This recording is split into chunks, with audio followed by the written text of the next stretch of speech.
ఇవాళ ప్రేమ ప్రేమ ప్రేమ అన్న పేరుతో లోకం సర్వనాశనం అయిపోతోంది. సుందరకాండ వింటే అర్థమవుతుంది ప్రేమకి కామానికి ఉన్న సున్నితమైనటువంటి భేదం. ప్రేమ ప్రతిఫలాన్ని కోరదు. తల్లిది ప్రేమ, తండ్రిది ప్రేమ, భర్తది ప్రేమ, గురువుది ప్రేమ. అంతేకాని ఎవరో తల్లిదండ్రులకి ఒక అందమైన ఆడపిల్ల పుట్టింది, కాలేజీకి పంపించి చదివించుకుంటున్నారు. వాళ్ళకి ఎన్ని ఆశలుంటాయి. ఓ ఉత్తముడైన వాడికి ఇచ్చి పెళ్లి చెయ్యాలని, తన కూతురు సుఖపడాలని వాడు కోరుకోడా? ఆమె అందంగా ఉందని నువ్వు ప్రేమించేశావా? ఆమె నీకు తప్ప ఇతరులకు దొరకకూడదని యాసిడ్ పోసావా?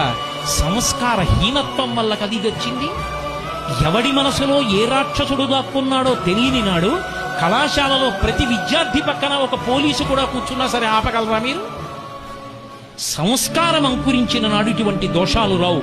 రామాయణం పాఠ్యాంశాల్లోంచి ఎప్పుడు తీసివేయబడిందో, రామాయణ ప్రబోధం ఎప్పుడు పోయిందో, ఇంట్లో రామాయణం పుస్తకాలుండడం ఎప్పుడు తగ్గిపోయిందో, తల్లిదండ్రులు రామాయణం గురించి బిడ్డలతో మాట్లాడడం ఎప్పుడు పోయిందో, అప్పుడు ఇటువంటి విపరీతాలన్నీ పుట్టుకొచ్చాయి.